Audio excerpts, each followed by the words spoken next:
Começa agora o BTcast. Teologia é nosso esporte.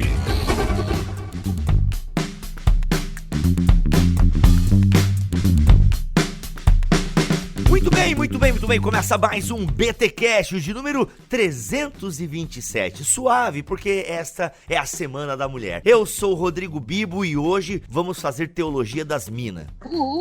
Eu sou Carol Bazo e a Edith Schaefer é a minha favorita. Eu sou Alessandra Carvalho e sou a moça do jardim. Olha aí. Só pra quem não sabe, a moça do jardim é a Lê, porque o Guilherme, o esposo dela, o Guilherme de Carvalho, sempre faz foto dela no jardim e posta isso, né? Pra quem não conhece aí a vida do casal nas redes, tô explicando. É verdade. E essa moça do jardim, ela acabou virando, assim, uma personagem. Vamos ver se essa moça vai fazer mais coisas aí no jardim e por aí nas redes. Olha aí, quem sabe? Gente, estamos aqui com Carol Bazo, que agora é integrante do BTcast. Aê, palmas, senhor Tuller. Muito bom. Seja bem-vinda, Carol, aqui no BTcast, agora também a sua casa. E estreando aqui no BTcast, aliás, deixa eu te perguntar, Lê, você já gravou o podcast alguma vez? Você acredita que não? Essa é a primeira vez. Olha aí meu trabalho, já comecei fazendo, né? Poxa, hein, Carol, muito bom. Seja bem-vindo, então, olha aí, que honra nossa ter você aqui, estreando na podosfera aqui no BTcast. Mas antes de nós conversarmos aqui com essas duas mulheres fenomenais sobre outra mulher fenomenal, vamos para os nossos recados paroquiais.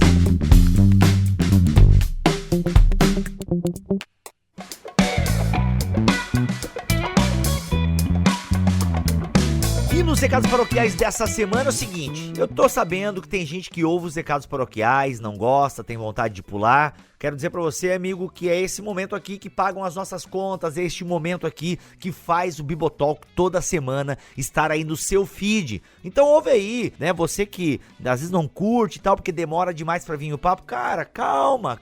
O podcast precisa da propaganda, ele precisa comunicar algumas coisas. É tipo aquele momento do culto, né? Que às vezes é meio chato, atrapalha um pouco a liturgia, mas a gente precisa estar informando os irmãos, os visitantes de alguma coisa que tá acontecendo. Então, olha aí, ó. Momento paroquial, o recado paroquial é pra isso. E eu quero lembrar que você tem até o dia 10 de março, presta atenção, é o seguinte, olha só, até dia 10 de março você pode assinar a Box 95. Por quê? Porque assinando a Box 95 de março, você vai receber o livro Doutrina e Devoção, escrito por mim, Cacau Marques, Victor Fontana, Carol Bazo, Israel Mazakorati, Ângelo Bazo e eu não sei se eu esqueci alguém, Igor Miguel.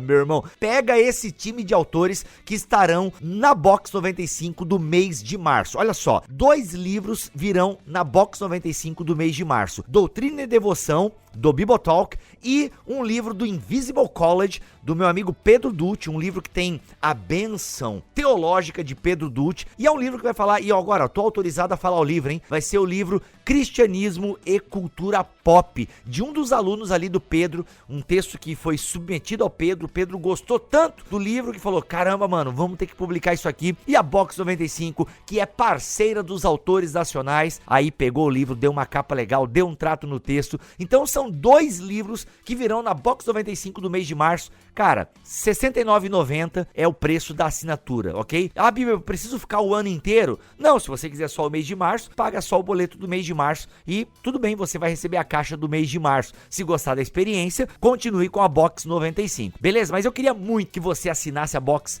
do mês de março, porque estaremos ali, Bibotalk, Invisible College, então vai ser uma caixa muito especial. Galera, nesse livro Doutrina e Devoção, nós temos o texto que nós já tínhamos disponibilizado na internet, entretanto, contudo, todavia, porém, agora ampliado, revisado e com 3 artigos novos. E você terá inclusive o BTcast Doutrina e Devoção transcrito ali, que se você não leu ou você ainda não ouviu, cara, que episódio maneiro. Tá bom? O link está aqui na descrição deste podcast e você utilizando o cupom BIBO10, BIBO 10, ok? Número 10, você tem 10% de desconto. 2 livraços por menos de R$70 e detalhe, frete incluso para todo o território nacional.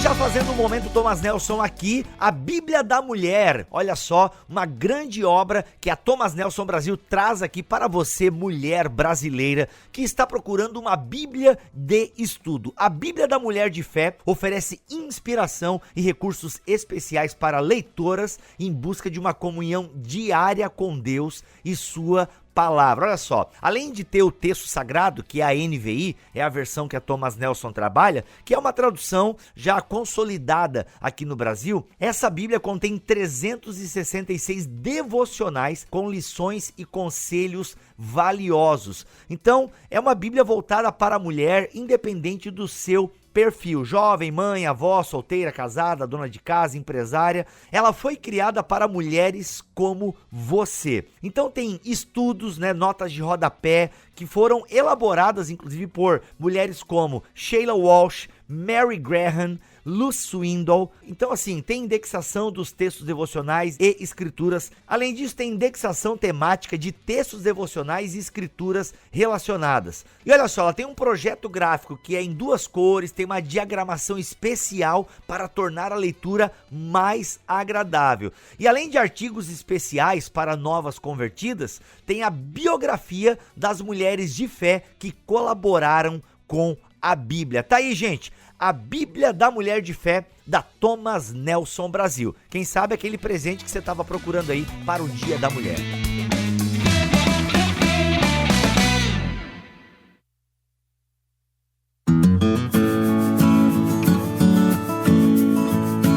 Bem, Carol, tô aqui, sentei agora na minha cadeira e vou botar no mute, porque eu quero aprender quem foi Edith Schaefer. Antes que você, jovem maroto, me pergunte e venha nas redes sociais, poxa, começaram pela Edith Schaefer, cadê o BTcast do Francis Schaefer? Meus amigos, estou aqui com a Ali é a esposa do seu Guilherme de Carvalho. Eu me recuso a fazer um podcast de Francis Schaefer se não for com o Guilherme de Carvalho. Agora, Ali, ele não tá nem em casa direito, quem dera gravar podcast comigo. Me defende aí, por gentileza. Então, não, mas isso é realmente, ele tá bem fora de casa, mas isso é possível, eu acho que a gente pode... Aí tu fica dando esperança pro pessoal, eu falei que era pra tu me ajudar. Não, eu agora com essa responsa toda, então a gente vai ter que falar do Francis também. Nós vamos dar um jeito de amarrar ele por aqui e ele fazer isso. Vamos. Tem o Rodolfo também, mas você tem que gravar com o Rodolfo também, o cara manja de Schaefer. Mas, meu irmão, o cara tá com 2 filhos aí também, tô ouvindo aqui uns bastidores. Tá difícil pra todo gente. mundo. Vocês acham que gravar podcast tá difícil pra todo mundo, mano. Todo mundo com filho aqui. Você tem que valorizar esse podcast, que tá todo mundo aqui com filho, agenda cheia. Meu irmão, então é o seguinte, calma que vai vir Francis Schaefer. Mas aproveitando que a Carol chegou no time, estamos aí na Semana da Mulher, por que não falar de Edith Schaefer? Então, gente, tô sentando aqui, tá bom? E aí, quero aprender um pouco mais sobre essa gigante na fé que foi Edith Schaefer. Carol? Vamos lá, vamos botar o Bibo aí cuidando só do som hoje, né, Bibo? Isso, tô aqui como o cara da mesa, de som.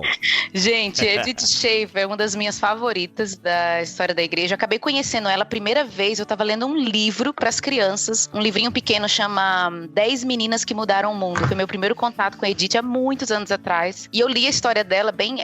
o livro focou muito na infância e tudo mais. Quando eu cheguei no final, que falou que ela casou com Francis Schaefer, eu fiquei apaixonada, porque eu já conhecia o Schaefer, né? E aí, pra minha surpresa, a mulher dele era tão boa ou até melhor do que ele. Então formou pra mim o casalzinho, assim, preferido. E ela é incrível. Então, se você não conhece Edith Schaefer é a esposa do Francis Schaefer, conhecido muito como um grande apologeta aí, muito lido ultimamente, né? Voltaram-se a ler muito o Francis, né?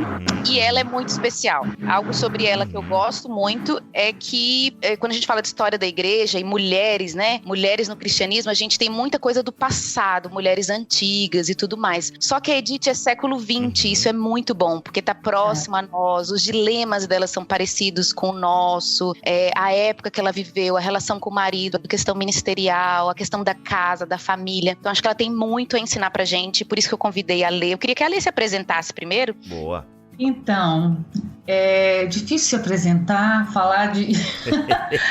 Falar de mim é difícil. Como diz, né? Falar dos outros é mais fácil. Mas vamos lá, vamos tentar. Bem, eu sou, como disse o Biba, eu sou a mulher do Guilherme. Mas eu, às vezes, me chamam assim, você é a mulher... Outro dia me chamaram assim, no supermercado. Mulher do Guilherme, mulher do Guilherme. Claro que eu atendi. Porque, caraca, afinal de contas, eu gosto de ser mulher dele. Gosto. Né? Mas eu sou a Alessandra, mãe da Ana, Elisa e da Helena. Tem que ser na ordem de nascimento. E, puxa vida, fiz história, dei aula em ensino fundamental e médio durante 16 anos. Guerreira. Bastante tempo. Sim, adoro a sala de aula, os meninos, aquela bagunça. Enfim, de vez em quando aparecem já os meus ex-alunos que já estão na universidade, né? Olha aí. Me chamam de professora, eu falo assim, mas eu não dei aula para esse homem.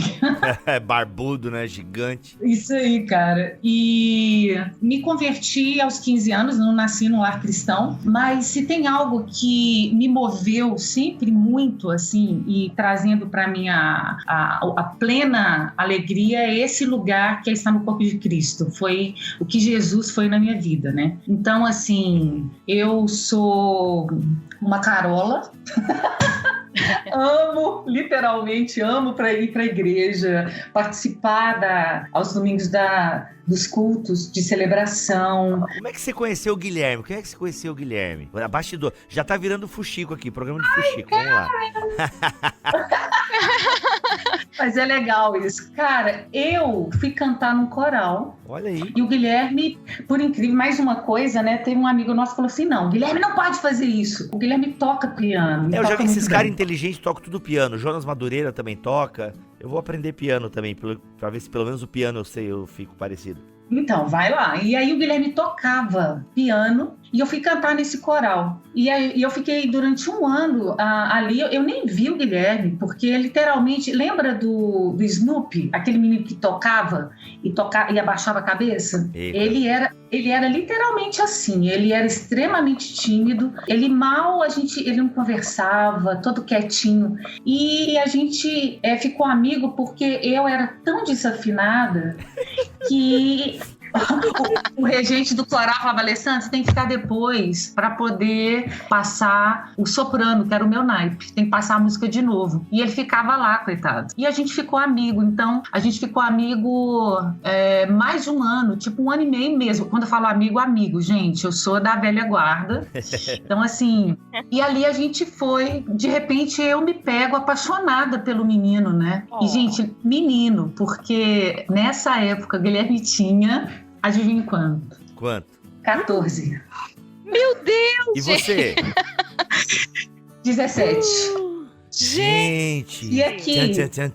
E eu, exato. Não, olha aqui, gente, nada de menor. Os dois eram menores, tá? Sim. Os dois eram menores. Mas eu fiquei muito mal porque eu pensei que, um menino de 14 anos não vai gostar de uma menina mais velha. E foi o contrário. Foi o contrário. E a gente começou a namorar, foram longos 8 anos. Olha aí. Então nos casamos, ele tinha 21 e eu 24. E esse ano fazemos 25 anos de casados. É bodas de prata, é isso? Cara, fantástico, bodas de prata. Chiquérrimo, parabéns. Glória a Deus por isso. Muito bom, muito Amém. bom. Tá, e aí? Aí eu quero, acho que a pergunta que eu poderia fazer, Carol, me atropelando aqui. Fica à vontade. É como é que você teve contato com a Edith Schaefer, né? Porque conta a sua história com o inclusive Labri, vocês né? estão... acho que seria legal contar essa história um pouco do Labri, porque, vocês estão no Labri Brasil aqui, algo diretamente ligado à história da Edith com o esposo e por aí vai. Acho que seria legal a gente conhecer um pouquinho essa história antes de entrar na vida da Edith propriamente. Uhum. Conta aí, como é que vocês chegaram no Labri? Sim, ok. O Labri aqui no Brasil. Bem, a Guilherme sempre teve contato com o Schaefer, isso lá nos começos, né, teológicos da caminhada teológica dele, assim. Para falar a verdade, eu não sei quando que ele começou. Eu tenho a impressão de que já bebê, o Guilherme já alimentava de teologia. Nossa. Eu tenho essa impressão, assim. Mas enfim, eu me lembro que a minha casa, eu sempre via na mesa, no escritório dele, livros do Schaefer, porque eram livros que ele sempre usou. a trilogia, A Morte da Razão, Deus que Intervém. Isso quando ele dava aula de teologia em 1996, gente. Então, foi o meu contato, mas aquele contato bem assim, superficial, bem superficial. E por incrível que pareça, Edith entrou e o Labri na minha vida como a Carol, pelo mesmo livro, Carol. Ah, é? Pelo mesmo livro. Por quê? Graça. Fui comprar esse livro para Nelisa. E aí eu lia, estava lendo para ela, e foi quando eu tive o primeiro contato com a Edith. E falei, nossa, é a mulher do Francis. Foi quando eu fui ter algum interesse pela Edith, assim. Bem, passado mais alguns anos, gente, isso que eu tô contando para vocês, 98, 99, quando eu fui ler esse livro para Nelisa. Sim. E depois, o Guilherme conhece o Rodolfo Amorim, por causa de um curso de apologética schaefferiana que o Guilherme estava organizando na CAT, aqui em Belo Horizonte. E nisso, os dois se conhecem, vem à tona, né? Eles se conhecem assim, olha, eu sou o Guilherme, que a minha tia falou com você sobre mim, que eu gosto muito de ler e gosto muito de estudar teologia. E o Rodolfo falou, eu sou aquele cara que a sua tia te falou que foi no Labri. E assim, que legal. Assim os dois se encontram e nós nunca mais nos largamos, né? A caminhada de Labri começa. E aí eu, Alessandra, começo a entrar nesse mundo de Labri, esse mundo de Schaeffer, de Edith. Foi quando eu fui ler tudo isso. Fui ler a trilogia, fui ler os outros livros, A Verdadeira Espiritualidade, que eu acho que, em termos de Labri e internamente no Labri, é o livro mais importante, né? É o livro de cabeceira de todos os obreiros. Pelo menos uma vez no ano, todos os anos os obreiros devem ler esse livro. Eu sou apaixonada. Eu me encontro, é fantástico. E aí eu me encontro com Labri, assim, ainda superficial. Mas em 2006, a gente tem uma conferência aqui da CAT, onde vem o Andrew Fellows, que era o diretor, na época o diretor do Labri na Inglaterra. E aí começa a nossa história Carvalhos com Labri. E o que é maravilhoso, né, nisso, e quando eu falo maravilhoso, porque tem uma coisa em Labri que é muito legal, que o Labri, ele não é uma coisa planejada. Assim, sabe aquela coisa que você faz um checklist e fala, esses são os pontos. Quando você vai ver a história, e quando você pega o que é família, quando você pega Labri, quando você pega os livros do Schaeffer e da Edith também, você percebe essa coisa assim, quando eu falo orgânico, é igual quando você planta algo e você fala, olha, eu não vou colocar numa estufa para que eu possa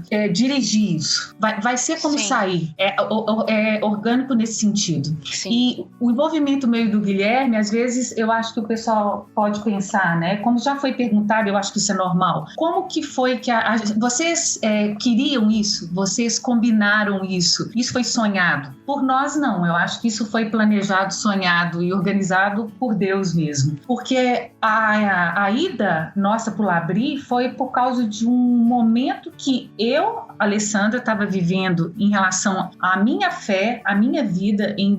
Começou em 2003, mas o ápice foi ali em 2006. Uma crise de fé bem assim, pesada. E nisso, eu já tinha contato com o Labri. E foi quando eu conheci o Andrew, conheci o que Labri era, conheci esse universo, vamos dizer assim. E um belo dia eu disse, Guilherme, eu preciso de ir nesse lugar. E ele olhou assim para mim como, Alessandra, você é totalmente fora do nosso mundo. E eu falei, olha, eu preciso porque eu tô afundando, né? Eu preciso de um lugar que eu tenha um oxigênio para respirar. Nossa, que legal, Ale. Eu não lembrava disso, ou eu não sabia que tinha partido de você, assim, esse interesse. Mas o louco é que como as pessoas vêm aqui no Labri, como as pessoas do mundo todo vão ao Labri, para poder ter isso, esse oxigênio, sabe? Para quem não sabe, deixa eu só interromper rapidinho, Ale. Labri significa abrigo, né? E foi o ministério do Francis e da Edith Schaeffer, e hoje a gente tem o Labri Brasil, né? Lá em Belo Horizonte, de onde a Ale tá, e ela e o Guilherme são diretores. A gente poderia falar diretores, Ale? Isso mesmo. Tutores. Tutor é mais bonito, tutores. Bonito, bonito. Bem, então assim, a nossa história, ela foi bem isso. Então a gente foi como estudante. Ó, pra provar que tá no Labri, tem cachorro latindo aí, ó, entendeu? É abrigo, tem animais. Daqui a pouco sobe o galo em cima da mesa, é loucura. Vai, tem galo também, porque aqui, gente, tem um monte de bichinhos. Enfim, a gente foi, então, como estudante, como todo mundo que vem para receber, e lá, durante esse período, essa procura, né, essa coisa do qual eu, Alessandra, precisava naquele momento, e claro que o Guilherme também tinha suas demandas, elas foram sendo supridas, e de repente, um termo que a gente ia ficar, nós ficamos 2 termos. Desses 2 termos, foi cogitado a gente ser helper, ser ajudante, tá? É aquela pessoa que rala, né? Que lava banheiro, faz comida, vai pro jardim, enfim, faz tudo. E desse momento de helper veio aí o convite, a possibilidade de sermos obreiros. Então foi aquela coisa totalmente orgânica e não programada. Olha aí, quem vê a Alessandra, né, e o Guilherme aí trabalhando super no topo, não sabe que eles limparam banheiro no Labri, né? E o Guilherme era... Na Europa. O Guilherme era sempre aquele que estava na lista de limpar o banheiro. Gente, como esse homem limpou o banheiro? E bem, porque brasileiro faz e bem feito. É verdade, é verdade. Olha aí. Mas, Ale, conta pra gente como é que foi o Labri Brasil. Sim, o começo foi... aconteceu antes do Labri Brasil, o Pro Labri Brasil, que foram uns jovens, inclusive Rodolfo fazia parte nessa época, um pessoal que era Cláudio, Fernando, Rodolfo e André. Gente, todos solteiros. E eles começaram esse movimento, porque o Rodolfo tinha ficado no Labri, ele veio com todo, olha gente, eu vi uma coisa que não existe, não tem nada igual, aquilo foi transformador, e isso é uma coisa que eu acho que precisava de ter no Brasil. Só que é o seguinte, o Labri, em termos de princípios, assim, precisa de ter todo mundo, só casal no Labri? Não precisa, mas o Labri precisa de começar com família, né? É o princípio dele, começou assim, é como se fosse algo que é essencial, tá? Sim. E eles eram solteiros. Eu e Guilherme fomos para sermos cooperadores nesse Pro Labri Brasil. Não era nenhuma intenção de, como eu disse aqui há pouco, não era nenhuma intenção começar nada, porque o Guilherme nessa época estava começando a AQET, o caminho que ele queria prosseguir, vamos dizer assim, era academia, né? Ele é acadêmico, ele é um pensador, e era isso que ele queria fazer, mas ele falou, Alessandra, tudo que tem Schaeffer no meio, nós vamos entrar porque eu topo. Eu falei, ok, vamos lá. E a gente entrou só para ajudar. E nessa história, aconteceu isso que eu contei, a gente foi em 2007, para o Labri da Inglaterra, Rodolfo foi para o da Holanda, para termos experiências diferentes, e ao mesmo tempo, a Holanda, em termos do tamanho do branch, seria se, ainda tem esse detalhe que eu não falei, se nós fôssemos aprovados, né? Porque depois que você entra, tem todo um critério se você tem o perfil ou não de ser um obreiro, como seria o Labri no Brasil. E passado um ano, né, entre Labri da Inglaterra e Labri da Holanda, porque nós ficamos na Inglaterra e depois fomos para a Holanda, eu e a minha família. Guilherme, Alessandra, Ana e Helena. E uma coisa, gente, uma filha de 8 anos e uma filha de 3 anos. Eita, então, assim, missão. Total, foi experiência única. Nisso nós voltamos em 2008, voltamos para o Brasil, sem sabermos se tínhamos sido aprovados ou não. Em janeiro de 2008 tivemos a aprovação, né? Sim, nós fomos aceitos como obreiros do Labri. E esse sim era um sim de que nós estávamos na família Labri, né? Estávamos no time, né? Isso também é outra coisa muito linda em termos de estrutura interna de Labri. Você se sente parte de uma família do que Labri é, sabe? Que Labri é isso, é família mesmo. Quando acho que Edith e a ideia de abrigo dá esse sentido, é isso que o Labri ele é para os obreiros, para quem vem. Isso é muito lindo. E são laços que vão sendo construídos, né? Uhum. E Labri começa com sim e sem nenhum centavo. É bom assim. E até um ponto que eu botei aqui pra gente falar da Edith é da simplicidade, da questão do dinheiro, que a gente pode conversar depois mais, né, Lê? Tem muita coisa disso, né? Ok, sim. E aí nós começamos. Gente, só pra vocês entenderem, todo esse background aí de Labri, é importante a gente falar aqui no podcast. Alguém já deve estar pensando, pô, mas não é sobre a Edith, vocês estão falando do Labri. Então, porque até tem uma frase que a Lê acabou de falar agora, que ela ligou muito a questão da Edith Edith ao Labri, porque eu não conheço nada da Edith aqui, mas eu entendi que ela desenvolveu, então, um papel muito importante nessa filosofia do Labri, certo? A gente vai entender isso. Isso, mas vamos então pra vida dela? Vamos falar dela, falar dos outros. Vamos falar dos outros, que é melhor.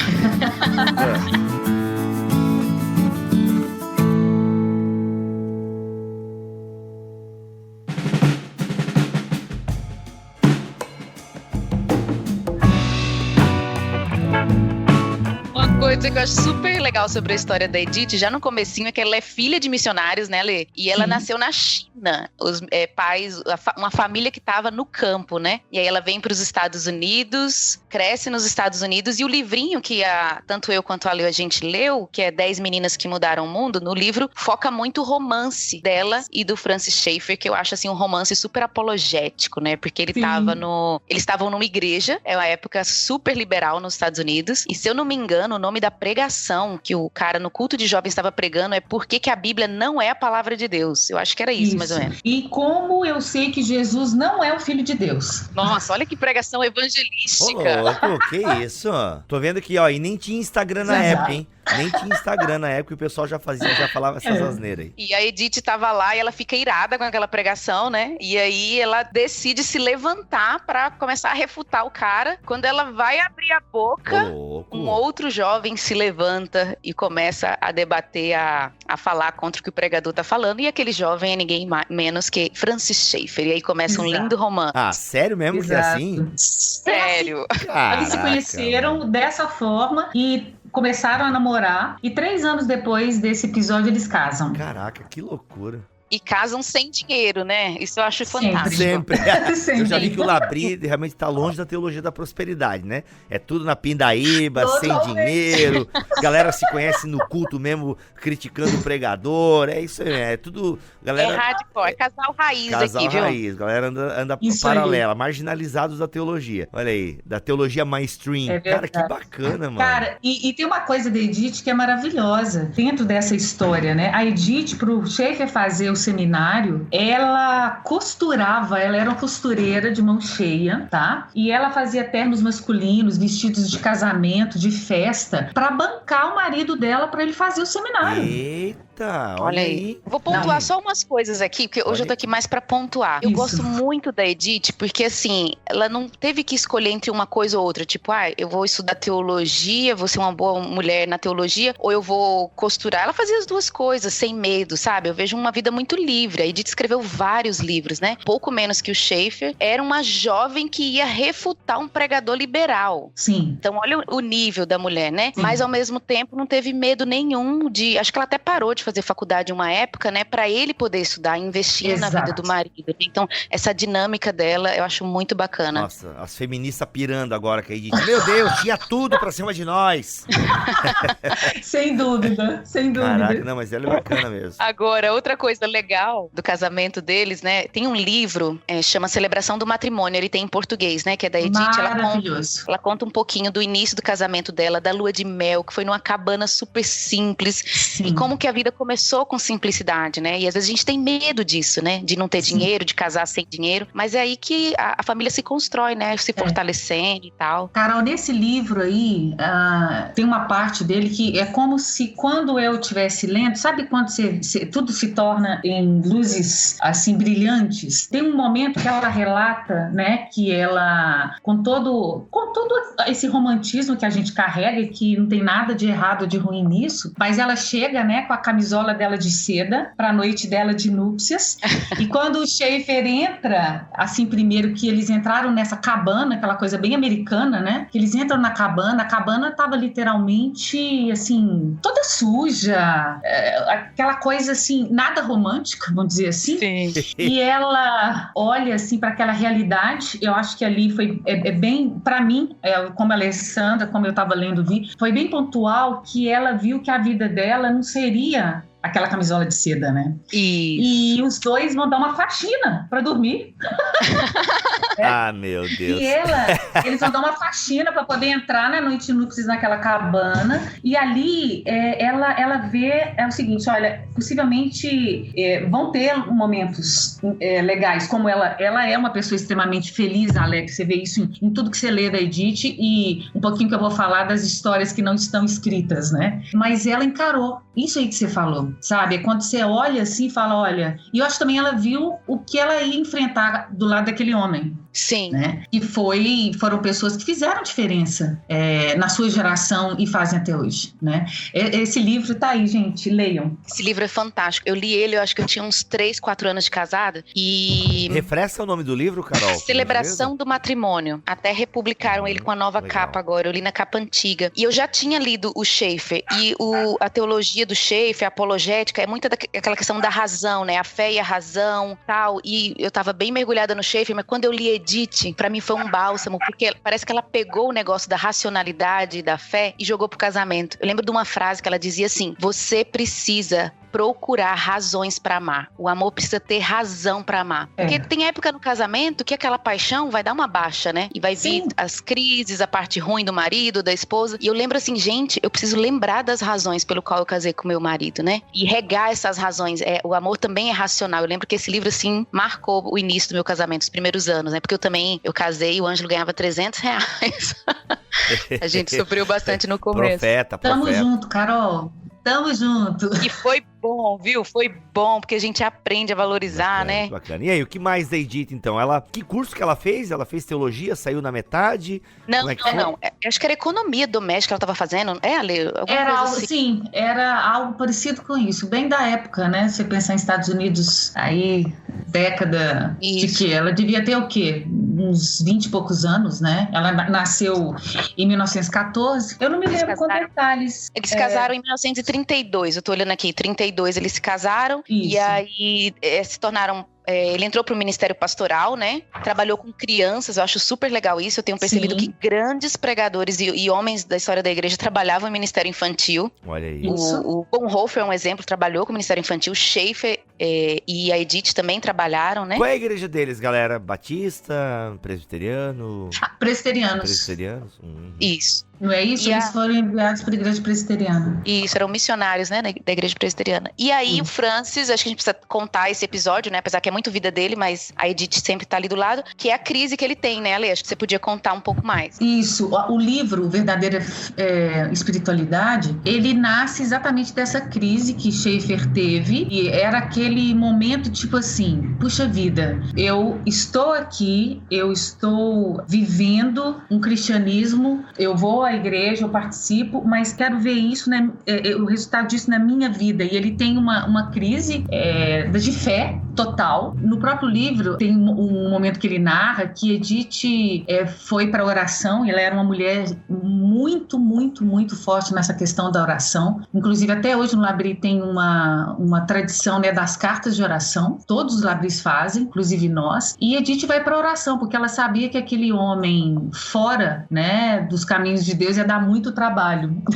E o Verdadeira Espiritualidade, ele vem dessa crise espiritual de Schaeffer e, graças a Deus, ele permaneceu e a gente está aí até hoje, né, recebendo aquilo que ele plantou. E aí essa crise do Schaeffer, né, essa crise de fé, você mesmo já me falou, Ale, que ela ficava orando, né, com medo dele ir e nunca mais voltar, né? Sim, exatamente. A oração dela era muito forte. Sim, é um ponto muito especial em Labri, né? Por exemplo, todos os Labris até hoje, todas as segundas-feiras tem reunião de oração, né? No mundo todo. Então, você pode ver qual Labri que seja, claro que no seu horário lá, os obreiros se reúnem, as cartas de oração são enviadas. Então, isso é uma questão muito forte em Labri, que também tem a ver com depender de Deus, que é outro ponto forte em Labri. Labri, e Edith, e começa com Edith tudo isso. Eu ia até te fazer uma pergunta, Lê, bem indiscreta, já vou rasgar. Vamos lá. Me fala um pouquinho. A Edith falava em línguas, era isso? Sim, falava. Conta isso, a espiritualidade da Edith, apesar de vir da igreja presbiteriana. De onde vem isso?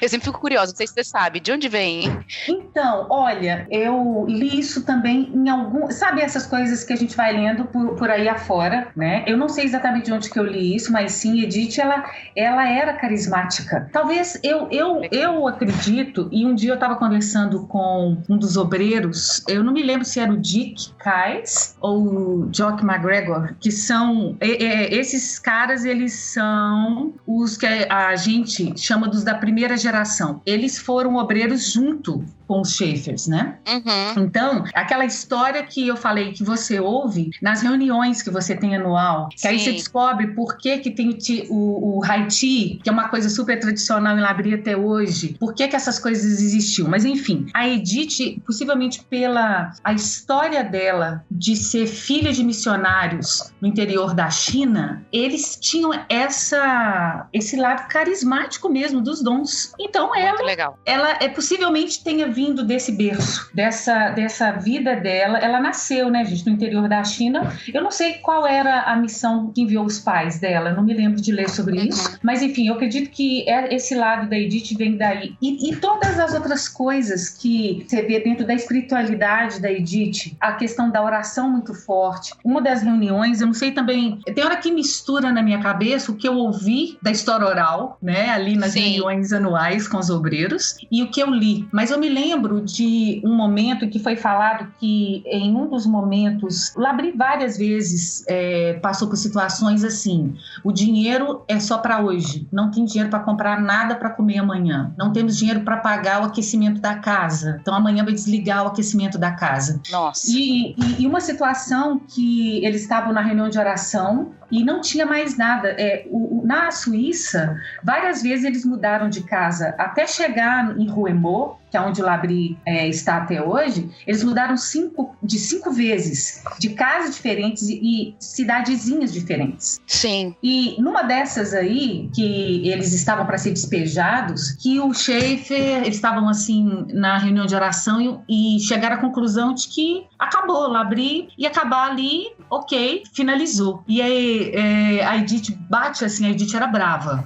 Tá? A Edith era brava, a Edith era meio brava. Ela bate a mão na mesa e fala, e levanta, e por isso que eu acho que eu ouvi isso numa reunião. Ela levanta e fala: Francis, tenha vergonha disso que você está falando. Vai orar, Francis, vai orar.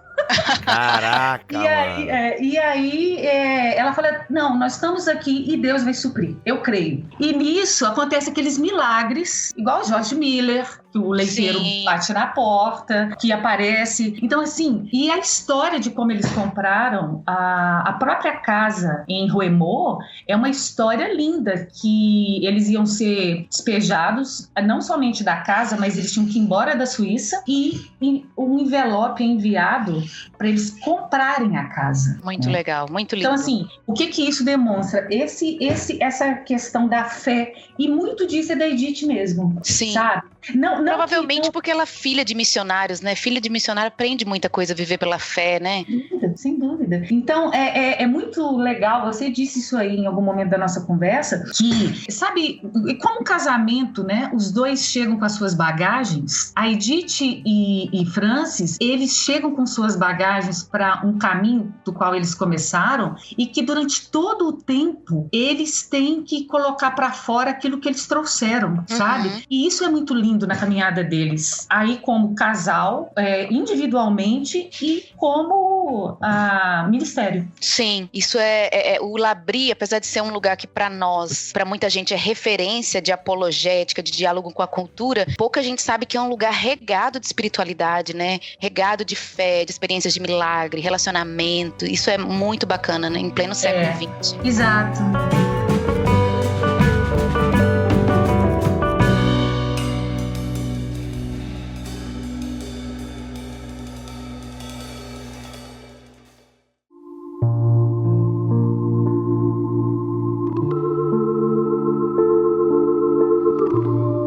Olha, deixa eu voltar um pouquinho aqui na história, que eu quero, né, legal, eu tô ouvindo aí essas histórias da Edith e até esse protagonismo, né, de bater a mão na mesa na reunião, e aí, qual é que é, meu irmão? Né, bacana isso. Você falou que ele foi ordenado ao ministério pela igreja presbiteriana, e a gente tem visto aí um pouco do protagonismo da Edith e tal, mas enfim, eu queria entender um pouco sobre o Labri. O Labri foi criado pela igreja presbiteriana que enviou o Schaeffer para esse ministério, mas eu diria, vou usar aqui o termo monástico, né? Isso, ou não? bom, O Labrie é uma experiência do próprio Schaeffer com seus amigos e a Edith. Conta um pouquinho pra nós a origem do Labrie lá, que eu acho que é importante essa história. Ok. Então, em 1955, os Schaeffers, eles rompem com a igreja, a missão americana, que era presbiteriana, né, ligada à igreja presbiteriana, que haviam enviado eles para a Suíça. Então, eles rompem. O Labrie nasce disso aí. Então, o que é, na verdade, a ideia deles a partir daí? Era abrir a casa para que pessoas que tinham as suas demandas, as suas dúvidas, as suas questões sobre a vida, sobre a fé, sobre Deus, né? Tem até uma frase super legal que é onde as pessoas podiam colocar suas perguntas honestas, né? Começou, na verdade, de uma forma também despretensiosa. Eram amigas das filhas deles que iam para lá depois da aula para bater papo, para conversar. E ela, como a Carol disse antes, Labrie, que significa, né, a palavra é abrigo, nasce disso. Era a intenção... Em qual idioma, gente? É francês, que eles estão no cantão francês da Suíça. A intenção era receber, né, essas pessoas que elas estavam sob as pressões do secularismo do século XX, em especial pós-Segunda Guerra Mundial, né? Então, ele rompe e aí vem o Labrie. Então, o Labrie é totalmente ideia da Edith e de Francis. Bacana, hein? Que legal. Uma coisa que eu acho bem interessante dessa crise do Schaeffer para depois do surgimento do Labrie, tem até um momento que ele fala algo mais ou menos assim, que boa parte da crise dele tem a ver com a igreja, ela sempre querer estar certa, mas ela nem sempre está bela, ela demonstra beleza, ela atrai as pessoas. Às vezes a nossa busca por ter uma ortodoxia, né, crer as doutrinas tudo certinho, a gente acaba se tornando uma igreja fria, que não olha a realidade, que não olha a realidade do problema das pessoas. E o Labrie me parece, Alê, você pode até me corrigir se eu estiver errada, que o Labrie é tipo a resposta do Schaeffer, né, a conclusão, o fruto dessa pós-crise dele em relação à fé cristã e a questão da igreja também, né? Sim, sem dúvida. Claro que quando hoje a gente olha para trás e é uma missão que foi fundada, né, praticamente em 55, e você vê ela sobreviver a tantas e tantas gerações, claro que eu acredito que a ideia do Schaeffer ali, e eu vivo isso aqui, e quando a gente se reúne anualmente para as reuniões de todos os Labries, não era fazer melhor ou fazer mais do que a igreja em si. A intenção não era essa, mas fazer algo que pudesse fazer com que esse cristianismo, né, que ele precisava de ser, sabe, real, não que ali dentro ele não fosse, mas sim, às vezes a instituição ela acaba engessando, né? Acaba fazendo com que a coisa ela não flua como poderia. E o Labrie, o tanto que às vezes as pessoas aqui, principalmente PH, chegam e falam, então o Labrie é uma igreja? Não, gente, o Labrie não é igreja. O Labrie, quase isso aí que o Bibo falou, é uma missão, é um mosteiro. Sim. É para onde a gente vai, para a gente poder ter esse cristianismo vivo em todas as esferas da vida. Quando vem para cá, ou para qualquer Labrie que vá, e eu acho que é isso que o Schaeffer buscava, é como que eu posso ter uma liturgia de vida ordinária e que o cristianismo ele permeia todos os espaços. Como que eu posso sair para trabalhar, mas eu saio para trabalhar, né, da minha casa, mas eu vivo isso com todas as minhas forças aonde eu tô. E eu acho que o Labrie ele tem muito essa função na vida das pessoas, o tanto que tem a brincadeira, né? Quando as pessoas vêm pro Labrie e quando vão embora. E agora, como viveremos? É o nome do livro do Schaeffer, né? Como viveremos? Como que eu vou viver lá fora nesse mundo depois que eu passei aqui por esse lugar? É como se fosse é como se você abrisse uma porta e fosse para uma Nárnia.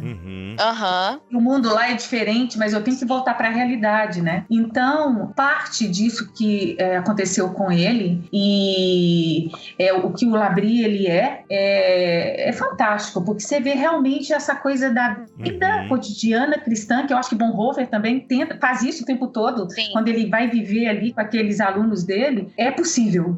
Isso isso é possível de ser vivido. Sim. Ale, agora outra pergunta. O Labri, então, é a casa deles, eles abrem a casa, vai se tornar um ministério organizado depois, mas antes de tudo é a casa deles sendo aberta. Inclusive, para quem não sabe, o Labri no Brasil também é a casa da Ale. Verdade. Ela abre a casa dela várias vezes ao ano, mas eu queria que você contasse aquela historinha, você já contou pra mim umas 3 vezes, mas eu amo, da experiência de uma jovem que foi pro Labri tentando responder as perguntas, né, as perguntas filosóficas da vida, e o encontro que ela tem com a Edith. Conta pra gente aí. Sim. Uau, essa é a parte, olha, sem ser... Eu também sou carismática, gente, eu até arrepiei. Essa história, ela... Uau, é o seguinte, uma jovem americana que ela tinha ido lá pra Roemont, e ela foi exatamente por causa do Francis, né? Lembrando que em 1960 o Francis ele sai, ele é entrevistado pela Times, então é assim, o cara literalmente fica famoso, né? Ele fica famoso. Exato. Então assim, gente, é o momento assim que todo mundo quer ir pra lá. E uma moça americana, ela vai pra lá, se não me engano, ela era de origem chinesa, alguma coisa assim, e ela vai pra lá, ela era tava fazendo o doutorado dela e ela tinha várias questões sobre a fé, sobre Deus. Ela foi criada numa igreja cristã, mas ela estava com a fé totalmente abalada, e ela vai e fica um termo e ela fica outro, e ela volta para casa totalmente diferente, com essa fé restaurada, mas não era só a questão da fé restaurada, ela voltou uma pessoa diferente. Se notava isso pela atitude, pela forma dela falar, enfim. E a irmã dela, né, nada melhor do que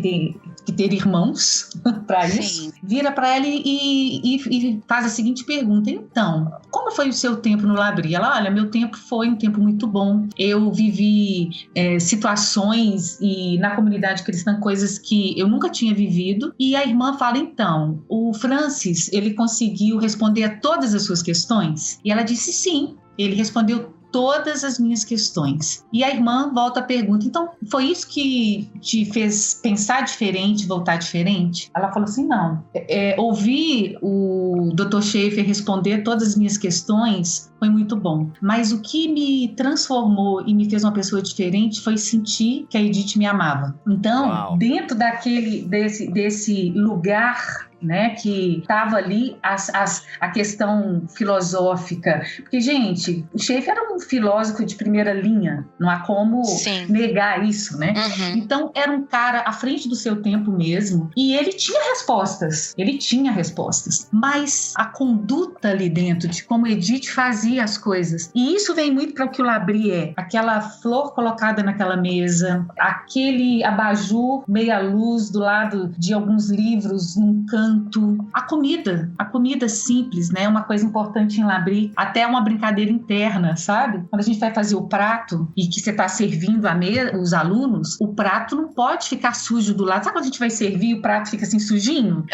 Sabe? Que às vezes cai assim do lado. Aí tem uma brincadeira interna. Edith não vai gostar disso. Essa coisa do cuidado, o carinho, sabe? O carinho, o cuidado, o belo, que Edith fazia com que fizesse aquele lugar ser mais do que respostas, ser um lugar para você viver. E as pessoas queriam levar essa vida real que o cristianismo traz, que a vida transformada por Cristo faz isso, né? Não é somente essa coisa só do defender a fé, mas da beleza que vem junto com a fé, né? No olhar, no abraço, no sorriso. Uma coisa muito louca é que eles falam que a Edith era o maior pé de dança. Ela amava pôr uma música e dançar. Então o Haiti, que é uma coisa tradicional até hoje, ela era todo domingo uma comida especial e onde... O que é isso aí, gente? Que eu até esqueci de perguntar, desculpa, o Haiti, eu esqueci de perguntar o que era a primeira vez, agora você falou de novo. O que é? Eu não peguei. Haiti era a hora do chá à noite. Tá? Então eles tinham uma hora do chá e ela sempre fazia, gente, Edith cozinheira assim, sabe aquela pessoa que pega o que sobrou e transforma num prato? Então assim, Edith sempre foi essa mulher. Então o Haiti era todos os domingos às 5 da tarde, aonde os alunos que estavam lá, eles cantavam, dançavam, eles liam, eles encenavam, e ela organizava como se fosse, tudo era uma festa para ela, não tinha que ter uma data, um momento para preparar uma festa. Hoje é dia de fazer festa, vamos fazer. Sim. Então isso é muito louco e muito legal dentro do que ela foi criando, eu diria, esse espírito do que Labrie é. E claro que, como ela deu origem à série, isso foi sendo aprendido, tá dentro da história do que Labrie é e é feito até hoje. Então a gente tem isso aqui no Labrie, por exemplo, né? É um dia que a gente faz sarau. Vamos traduzir isso pro português aqui, pro Brasil. Sim, um sarau, é verdade. Um sarau. Então aqui, no nosso sarau, aqui no Labrie, é um momento que a gente se reúne pra gente fazer festa. Desde ler um trecho de Keller, ler um trecho de Nárnia ou ler um trecho de algum livro da nossa cultura brasileira. Então, tanta coisa. Cantar a música Marisa Monte, cantar... Meu Deus, música do mundo. Ai, deixa eu interromper então, que eu tava esperando pra dar uma pontuada que eu acho muito legal na história do casal Schaeffer, porque o período deles, Biba, é o período, vamos dizer assim, depois do fundamentalismo, né, que vai ser um momento na igreja que, diante de todos os ataques da ciência, né, todos os ataques anticristãos, boa parte da igreja americana vai reagir se escondendo do mundo. E até hoje a gente lida muito com isso em algumas linhas, né? Que é aquela coisa assim, não vamos relacionar com cultura do mundo, arte do mundo, porque é tudo pecaminoso. E o Schaeffer, boa parte do pensamento dele é dessa relação correta com o mundo, a questão da graça comum e tal. Só que o que eu acho legal, puxando pra Edith, é que às vezes a gente vê vários teólogos que falam várias coisas, mas tá só no livro. No casal Schaeffer, a gente vai ver isso na casa deles. Sim. Então aquilo que ele ensina, a Edith colocou em prática na casa. Então eles lidavam com a arte no dia a dia, toda semana, nesses chás e tudo mais. Tem até um livro dela que acho que não tem em português, mas se eu não me engano a Monergismo vai traduzir, que é o Harding Art of Homemaking, né? A arte de fazer em casa, que é um livro que a Edith vai falar sobre decoração, comida, brincadeira, dança, tudo que você pode fazer em família que envolve arte. Quando eu li o prefácio do livro, mais uma vez eu tive aquela experiência. Poxa, a gente tem a apologética e a teologia do Schaeffer, que é super alta e legal, mas a gente tem a Edith trazendo pra casa, pros filhos, pros amigos. Sim. Isso é muito legal, é muito bonito, né? Exato. E isso é muito vivo. Quando a gente lê o que é família, né, que também foi lançado pela Monergismo, a gente teve até um retiro aqui sobre isso, é muito interessante quando ela vai narrando a rotina do que é uma família. Inclusive, ela narra sobre a própria família, né? E ela era essa mulher que trazia pro cotidiano essa beleza em meio a toda e qualquer situação. Então isso é muito forte. E quando eu gosto muito disso que você está falando, Carol, e isso é muito real, que a gente olha para o Schaeffer e coloca ele em um lugar, e como se tudo aquilo que ele tivesse feito tinha sido por ele mesmo, mas a Edith, ela é assim, parte muito importante de tudo que ele fez. Aliás, eu acho que isso é muito real dentro da vida de qualquer casal. E aí, falando dos dois em termos de ministério, né? Sim. O Schaeffer não seria o Schaeffer sem a Edith e vice-versa. É verdade. Mas é muito bonito você ver é como se ela executasse da forma mais simples. Sabe quando a gente fala assim, eu vou desenhar? Sim. É como se ela desenhasse aquilo que ele ensinava. Ele ensinava ali naqueles momentos de lunch discussion, né, que a gente chama de conversa na mesa. A Edith fazia isso virar realidade ali no mundo, na realidade ali. E é isso que impactava. Os relatos das pessoas assim, falam, olha, claro que os dois é uma combinação maravilhosa para ser o que Labrie é. Então isso é muito lindo, Carol, muito legal. Eu gosto muito, esse senso estético dela, essa sensibilidade com as pessoas, né? Sim. É, assim, algo fantástico. Agora, deixa eu te fazer outra pergunta, Ale. Quais os defeitos da Edith? Você tem essas fofocas aí? Pois é. Então... Ela era brava, já vi que isso podia ser um defeito. A gente já viu que ela... É verdade, cara, ela era brava. Quando a gente vai ler o que é família, tem a parte que ela fala assim, é interessante que ela fala que ela, como todo mundo tem alguma coisa que é o defeito, vamos dizer, a parte da queda, a gente olha e fala, isso aí faz parte da queda. A Edith, ela era uma workaholic, acredita? Por isso, quando a gente vai ler, quando eu fui pra Suíça, eu fiquei hospedada no chalé deles. O chalé deles tá lá intacto assim. Você dormiu no chalé dos Schaeffers. Fiquei, dormimos. Mas você limpou antes ou não? Você chegou e curtiu mesmo? Ou você foi na pegada deles? Aqui, não, eu cheguei e já tava tudo limpinho, viu? Aí. Mas deixa eu te contar uma coisa. Deixa eu contar uma coisa sobre isso. Aí eu vou caminhar pro defeito. Imagina se entrar, você lê um livro e depois você vai na casa do autor. E fora isso, você faz as conexões do que você ouviu. Então, eu fiquei uns 2 ou 3 dias com um livro que não tá traduzido, chamado Labri. Inclusive, tem vários desenhos da Edith, tá? Nesse livro. Ela desenhou a vilinha onde Remo se encontra, as casinhas, os chalés e tal. Então, eu fiquei com aquele livro fazendo assim, igual um mapa. E quando eu entrei na cozinha da Edith, eu fiquei imaginando como que ela fazia tudo aquilo do qual eu li e ouvi dentro daquela micro cozinha. A cozinha da casa dela... Então... super pequena. E eu ficava imaginando como que dava tempo, como que ela fazia, como que ela costurava. Por exemplo, ela olhava assim, a cortina estava desgastada. No outro dia de manhã, tinha uma cortina nova e os alunos ou os workers falavam, peraí, como é que essa cortina veio parar aqui? Ela passou a noite costurando. Então, ela era essa mulher. Viciada em trabalho. Exato. E no livro ela fala isso. Quando ela estava com raiva ou quando ela estava nervosa, ela trabalhava.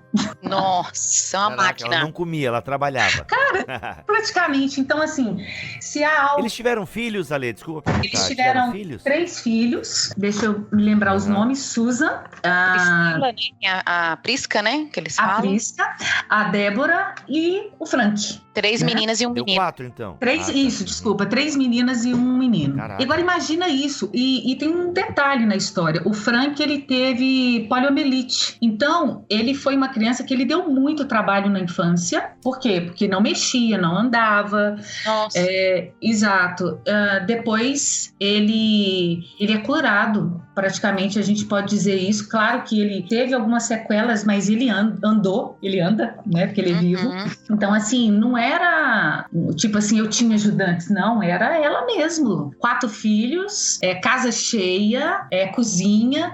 E aí, puxa vida, e não dava tempo, né? Por isso que eu fico imaginando ela. Gente, nossa, eu fiquei impressionada agora com a cozinha, porque assim, não tem desculpa pra ninguém, né? Mas... Não tem, Carol. E eu pensava isso, sabe? E então eu acho que se for dizer algo sobre ela, nesse sentido, assim, pelo menos que eu já ouvi e já li, seria esse trabalho constante. Então, assim, quando ela tinha essas pegadas, eu acho que todo mundo tem, né? O que ela fazia? Enfiava a cabeça no trabalho. O Schaefer quebrava os vasos, né? Como é que é? O Schaefer, ele tinha ataques de raiva. Ele era uma pessoa normal. E ele tinha um vaso de planta no escritório dele. E quando ele tinha essas crises de raiva, ele quebrava o vaso. Caraca. E a Edith várias vezes colou o vaso. Quando não tinha mais jeito de colar... Era o vaso que ela colocava em cima da mesa? Só pra gente fazer, então, aqui o easter egg. Você falou um vaso em cima da mesa não. Há 15 minutos atrás, agora ele quebra o vaso. Não é o vaso que ela botava bonitinho na mesa, né? Eu acho que esse vaso era um vaso que ficava em algum canto no chão. Sabe quando a gente tem um vaso de planta no chão? Dá a entender isso no que eu conversei, assim, com o pessoal, com os workers, esses dinossauros da primeira geração. Então eles falavam assim, então, a Edith vivia colando o vaso de flor do Schaefer. Então, na conversa, era como se fosse um vaso, assim, no canto. Ele tinha uns picos de raiva, assim, sei lá, o que acontecia, né? Tudo. A vida, viver. Ele ia lá e quebrava o vaso. E a Edith colava. Quando não dava mais, ela trocava e ela continuava colando o vaso do Schaefer. Ele tinha prática de quebrar vasos.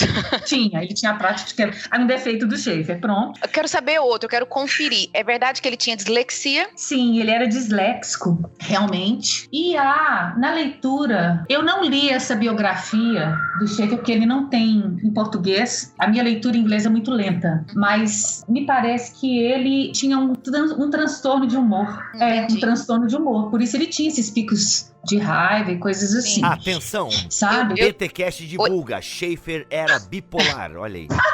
Exclusivo. Sem dúvida. Sem dúvida. Olha, pelo que eu li, eu ia até divulgar aqui, falar depois, que eu li um artigo que o Frank, né, que é o filho, escreveu quando a Edith morreu, e eu chorei muito com o relato dele a respeito da mãe. O jeito que ele fala do pai, às vezes me parecia mesmo. Falei, gente, eu acho que o Schaeffer tinha alguma coisinha meio fora ali, assim. Apesar de ser um grande homem de Deus, eu acho que tinha alguma coisinha ali. Mas aí eu ia te perguntar, disléxico, então ele era, então a gente tem aí, né, Bibo, um grande apologeta moderno. Olha aí.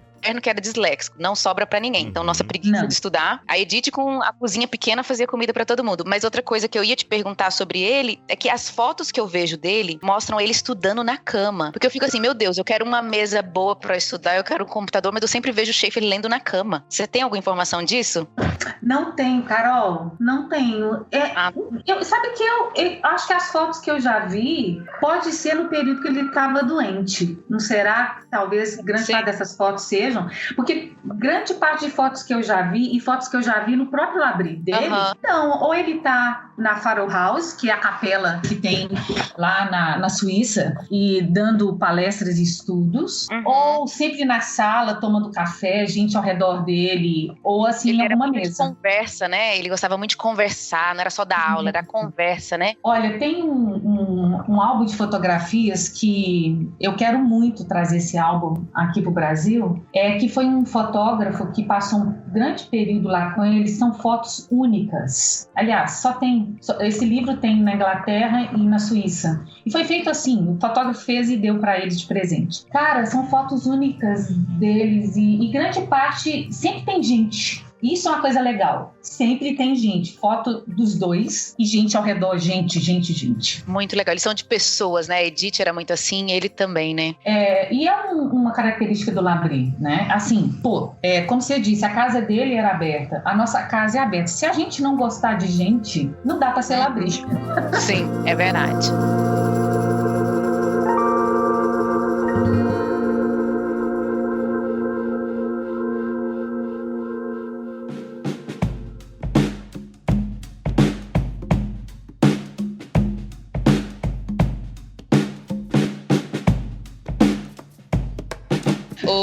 Ale, só pra gente ir caminhando pro fim, esse episódio da Edith, eu fiz questão da gente fazer, porque eu acho que ela é um exemplo de mulher pra nós, né? Principalmente nessa modernidade, pós-modernidade e tudo mais. Tem várias coisas sobre a Edith que eu amo, mas eu queria que você falasse também, né? O que você vê na Edith que pra você é um exemplo, como mulher, como esposa, como mãe? O que você vê, assim, de mais edificante? Então, a fé dela é algo que me constrange, sabe? Quando eu leio relatos e eu vou percebendo nas entrelinhas essa fé dessa mulher, que faz com que ela seja essa mulher forte, que é muito legal quando você pega os livros e quando você pega tudo e você só vê o resultado final. Mas tem uma história por trás disso. E é uma história de superação de vida, de todas as coisas, onde a fé é o ponto de partida para o que ela era como uma mulher forte. A piedade, sabe? A piedade. Tem um livro do Schaeffer que fala sobre não agente sem importância. Sim, esse livro é fantástico. Ele tem em português. Tem em português. Ele tem que ser lido, ele tem que ser assim, sabe? Estudado. E quando eu lia esse livro, eu vi Edith, porque a Edith é essa pessoa que quem entrava na casa dela, e o Labri é muito isso, né? Você não tem um passe livre pelo que você é. Se você, sei lá, você é um ministro, você é um catador de papel, você é um acadêmico, você é um cabeçudo, você é um estudante do 2º grau. Quando na hora que você senta na mesa para conversar e na hora que você vai tomar chá, você é igual, cara. Então todos, as pessoas têm importância. Então, isso para mim me fala profundamente ao meu coração. E essas são as coisas que eu olho para Edith e falo, olha, quando eu crescer eu quero ser assim. Nela, na Susan Wesley, né? Naquelas 10 meninas do livro lá, são mulheres que eu olho e falo, eu quero ser assim, eu quero ser isso. E outra coisa, fazer o bem, sabe quando o Tito fala dessas mulheres que são bondosas. E eu vejo tudo isso muito forte na vida da Edith. A criação dos filhos, encarar o que é, sabe? Olha, hoje não converse comigo, eu não tô boa. Porque a ideia de mãe, né? A ideia daquela mãe, né? Sempre feliz, legal e tudo. Perfeita. Exato. Puxa vida, o Provérbios 31, né? É legal isso, mas aqui tem um dia difícil. E Edith mostra essa, eu vou dizer, humanidade. Eu sou frágil nesse sentido de chorar, aí vamos vir para a mulher do mundo contemporâneo, né? Mas eu acho que a gente devia fazer isso como todas nós. Aquele dia que você deita na cama e fala, não quero fazer comida hoje. Ela fala isso no livro, né? Tem um capítulo do livro que ela fala sobre o mobile, o livro, né, O que é Família, e ela fala que a família é um móvel em constante movimento, né? O que é isso? Eu não sei o que vai ser amanhã. E ela encarava cada dia como sendo um dia. Então, isso para mim é muito forte. E uma coisa que, como missionária, eu sou missionária de tempo integral já há 7 anos, né? Foi quando eu parei de dar aula e eu fui me dedicar 100% ao Labri. Tá aqui construindo junto o que esse lugar é, junto com o Guilherme e com os outros obreiros. Então isso para mim é muito forte, sabe? Ser essa mulher que olha e fala assim, olha, o que é o meu papel nesse lugar? E tentar fazer isso não para que dê certo só. Isso é importante? É importante, mas para que Deus seja glorificado através de, né? Sim, então acho que é isso. Claro, aí. Muito legal. Vou só deixar minha última contribuição assim sobre a vida da Edith, essa questão que você falou da espiritualidade dela, né? A carta, né, que o Frank Schaeffer escreve, Goodbye Mom,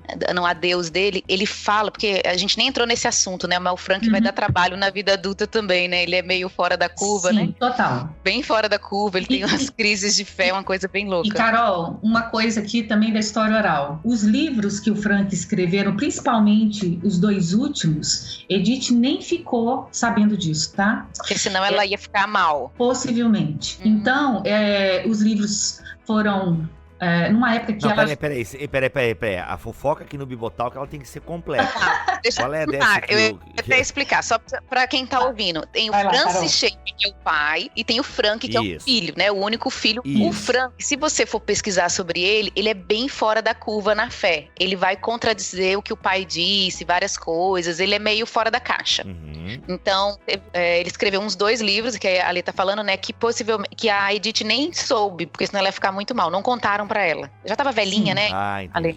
Então, assim, ele é bem fora da curva. É bem legal falar isso. Ele é bem fora da curva. Ele não segue a linha da família, vamos dizer assim. Não. Mas essa carta que ele escreveu depois da morte da mãe é a coisa mais linda, porque ele fala assim, da marca que a Edith deixou na vida dele. Mesmo a mente dele crendo diferente, querendo desviar, querendo fazer um monte de coisa. A vida da mãe dele trouxe um impacto que é impossível ele negar. Exato. Negar Cristo, negar a fé em toda a sua complexidade, né? E ele fala dessa vida espiritual, da fé dela e da prática na casa, né? Até a questão da arte, como até as netas, né, vão praticar essa questão da beleza, sensibilidade estética e tudo mais. Exato. É fantástica. Hoje ele é ortodoxo, Ale? Ele é ortodoxo. Quando teve essa quebra, que foi assim, a escolha dele em termos da fé, ele se tornou um cristão ortodoxo. Sim, isso é. E lembrando que Edith, gente, morreu agora em 2013, aos 98 anos de idade. Então é uma coisa recente. Sim, recente. E o Schaeffer morreu quando? Eu sei que o episódio é dela, mas só pra eu localizar. 1984. Ele morreu de câncer, Ale? Câncer. Ele teve um câncer e ele foi pra... Inclusive o Labri de Rochester nasce, por quê? Francis foi pra lá pra tratar, na época era o lugar mais adequado para o tratamento de câncer. Ele trata, mas não consegue, né? E inclusive a Edith relata nesse livro do matrimônio a morte do Schaeffer, que é maravilhosa, e como que até nesse momento de morrer ela fez com que ele se sentisse, que é o ponto do Labri, em casa. Uau! Nossa, fantástico. Tem uma aula do Guilherme, o episódio não é sobre o Schaeffer, mas tem uma aula que o Guilherme dá sobre a vida do Schaeffer, que ele conta, né, que no final da vida ele sempre acordava, né, meio alucinando, né? Sim, pensando, será que eu terminei o artigo? Precisa dar aquela aula, precisa aquilo e tal. E um dia a filha dele falou, pai, tá tudo pronto, você já fez o que tinha que fazer. Seus livros foram escritos, os vídeos foram publicados, tá tudo pronto. E aí ele se sentiu mais em paz e logo depois ele partiu, né? Então, a vida deles, essa missionalidade da vida familiar deles, eu acho assim, me edifica muito. Numa época que a gente tá vendo o feminismo crescer, a época que a gente vai ter movimento hippie, cada vez, assim, as questões sociais muito fortes na época da vida deles, e eles foram uma resposta para a geração deles, né? Abriram a casa, jovens, né, do mundo inteiro iam pro Labri, até gente famosa, né, foi lá, e foi uma resposta para a geração, né? Alguém que foi resposta, e eu amo, quero dizer assim publicamente, que eu amo essa simplicidade do Labri, né? Essa fraqueza que é a força, numa época que a gente vê tanta competição ministerial, parece que tem ministério no Brasil, você tem que ter muito dinheiro, você tem que ter muito status, muitos seguidores e tal, tá lá o Labri pequenininho, no boca a boca, com hospitalidade, com amor, isso é muito os Schaeffers, né, Ale? É verdade, é muito isso mesmo, Carol. E assim, quando a gente olha a história deles de fora e a gente vê a nossa história, né, a gente como obreiro, você fala, puxa vida, é o mesmo caminho sendo percorrido. E é o caminho do cristão, né? Porque às vezes a gente não está dentro de uma missão como a gente está no Labri, mas é a história de cada um de nós onde a gente está. Deve ser a história do Bilbo aí, que o Bilbo faz na missão dele da igreja, aqui com os podcasts. Enfim, cara, é a mesma, mas cumprindo aquilo do qual a gente foi chamado. Sim. Gente, é isso. Falar da Edith é falar do Labri, é falar do casamento dela, da família, né? Porque se eu entendi aqui no podcast, a grande marca teológica de Edith Schaeffer é a hospitalidade. Entendi certo? Certíssimo. Olha aí, ficou bacana demais. E aí, o que vocês indicam, né? Ó, eu já tenho aqui que eu anotei, que é História de 10 Meninas Incríveis. Como é que é? Repete aí pra eu pegar o nome certinho. Eu já quero... 10 meninas que mudaram o mundo. 10 meninas aqui. Tenho 10 meninas e 10 meninos. Você pode ler pra Milena, ela vai gostar muito. Não, claro, aí vai ter que atualizar esse livro porque vai ser 11. Minha filha vai detonar tudo aí. Adorei. Ai, pai babão é outra coisa, né? Então eu já anotei aqui 10 meninas que mudaram o mundo. E da Edith, o que a gente tem em português? Que assim, galera, leiam isso aqui da Edith, que é muito legal e vocês vão entender bem a essência do que nós falamos aqui no podcast. Olha, tem o Celebração do Matrimônio, que a gente falou, tá? Que já tem há muito tempo em português, pela cultura cristã. Saiu O Que É Uma Família, que foi esse que a Alê citou bastante, que é bem bacana, O Que É Uma Família, pela Monergismo. E a Monergismo também lançou Aflição, um olhar compassivo sobre a realidade da dor e do sofrimento, que também é da Edith. E, se eu não me engano, eles vão lançar mais, pelo que eu vi, eles vão lançar esse do Homemaking, né? Que é da arte em casa, sobre decoração, sobre música e tudo mais. Olha aí, que bacana. Em inglês, alguma coisa que vocês leram ou esses aí já são suficientes pra gente pegar a essência da Edith aí? Eu leio pouco inglês. Bilbo, The Tapestry, que narra a história, né, da vida deles, inclusive aquela música do Stênio Márcio. O Tapeceiro? E isso foi baseado na história nesse livro. Olha aí! E muito interessante, e muito interessante que o Stênio não leu. Alguém leu o livro e contou para o Stênio a história. E ele, como um grande poeta, músico, ele faz essa música. Então, se um livro em inglês eu li bem devagarzinho e não todo, eu peguei capítulos que eu queria, e eu falo, gente, olha, esse livro tem que ser, inclusive, né, tá aí, Monergismo que está traduzindo tudo, traduza tapeçaria. Quando você ouve a música, né, e fala, olha, a minha vida é uma obra de tapeçaria, ela é tecida de cores alegres e vivas, que fazem contraste no meio das cores nubladas e tristes. É isso, sabe? Eu acho que esse livro é um livro fantástico. Claro que aí o Stênio poetizou, mas a essência desse livro é isso, sabe? A nossa vida é isso. Quando a gente está tecendo, a gente está no processo de tecer, e é isso que a Edith vai narrar no livro todo, que a gente não entende. Está do avesso. Mas um momento a gente vai ver essa obra não completa, mas um dia a gente vai ver essa obra completa. E é para isso que a gente está aqui. Legal, muito bom. Interrompendo rapidamente esse podcast para fazer mais um momento Thomas Nelson Brasil. E olha só, aproveitando que as meninas estão indicando livros aqui no podcast, deixa eu fazer um momento Thomas Nelson para indicar ela, Kate Keller. Meus amigos, a esposa de Timothy Keller tem o livro Jesus, Justiça e Papéis de Gênero, Mulheres no Ministério, um livro da Thomas Nelson Brasil, capinha dura. Gente, é uma obra pequenininha, mas super carregada de boa teologia, e até porque, como disse Timothy Keller, ele sempre foi o segundo da turma. Por quê? Porque o primeiro da turma, quem era? A Kate Keller. Então ela sempre foi a primeira da turma, e o Keller reconhece isso num podcast que ele gravou. Meu irmão, Jesus, Justiça e Papéis de Gênero, Mulheres no Ministério. A vida de Kate Keller como esposa de pastor, mais especificamente como esposa do renomado teólogo Timothy Keller, não tem sido fácil, e menos ainda como membro da liderança da Redeemer Presbyterian Church em Nova York. Ninguém questiona sua competência ou seu conhecimento teológico. As agruras que enfrenta estão relacionadas a um setor da comunidade em geral que não consegue admitir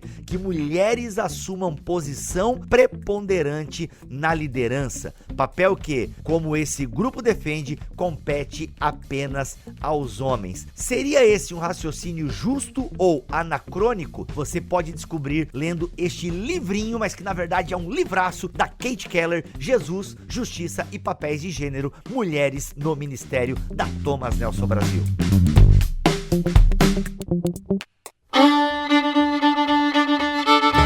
É isso então, gente. Na Semana da Mulher, presenteamos vocês aí com conteúdo para aquele que não conhecia, conhecer um pouco mais sobre Edith Schaefer. Obrigado, Ale, pela tua presença aqui no BTcast, de verdade. Eu que agradeço, foi fantástico. Legal, eu percebi. A gente quer você mais aqui, viu, Ale? Pois é, e tem pauta, né, Carol? Tem pauta pra ela voltar, porque eu quero saber mais desse Labri, né? Hoje até a gente acabou falando bastante do Labri, porque também não tem como falar da Edith se não falar do ministério dela, que estava muito ligado ao que o Francis fazia, ao Labri fazia, enfim, o que ela fazia no Labri, mas eu acho que tem muito mais histórias do Labri aí pra nós conhecer e a Ale voltar aqui pra contar pra nós. Vai ser um prazer. Muito legal. Carol, é nóis. Obrigado por ter trazido essa pauta pra nós. Ai, obrigada por deixar eu fazer esse episódio. Tava louca pra apresentar mais a Edith. Acho que ela precisa ser mais conhecida no Brasil, né? Falta pra gente exemplos de mulheres na história, nesse período aí. A Ruth Salviano, né, Carol, faz muito bem em apresentar as mulheres do passado, né? E até tem agora um pouco mais recente, ela vai lançar, pelo que eu sei, as mulheres na história dos avivamentos e tal. Acho que daí talvez venha um pouquinho mais pra perto, não sei ainda direito do conteúdo. Mas as mulheres do passado estão bem representadas aí por conta do trabalho da Ruth Salviano. Muito legal. Tem até um curso, não tem, Carol? Um curso livre aí de vocês na Escola Convergência? A Ruth tem um trabalho fantástico, ela cataloga assim as mulheres desde o início do cristianismo até o período moderno, e aí esse curso ela sempre dava presencial e a gente gravou o curso, então ele tá online, disponível, um curso fantástico, é muita coisa. Então, para quem quiser conhecer a história das mulheres no cristianismo, lá no site da Escola Convergência, escolaconvergência.com.br. Tem o curso da Ruth, você pode fazer só o curso dela e assistir as aulas. Tem um material didático muito bom, também com imagens, muito legal, muito bacana. Gente, eu sou fã da Ruth, leio todos os livros dela e ela vem esse ano aqui para falar para as mulheres da esperança. Olha aí, que legal, que legal. E eu já quero dizer aqui que a gente tá desenhando uma configuração do BTD, mas não posso falar muito, mas se rolar essa configuração, a Ruth estará no BTD 2020 também. Então, vamos lá, mulheres representando, muito legal. Mas o legal da Edith é que ela é um pouco mais próxima de nós, né? Como a Carol já falou bastante aqui no episódio. É isso então, gente. Voltaremos na semana que vem, se Deus quiser e assim permitir. Fiquem todos na paz do Senhor Jesus. Muito bom.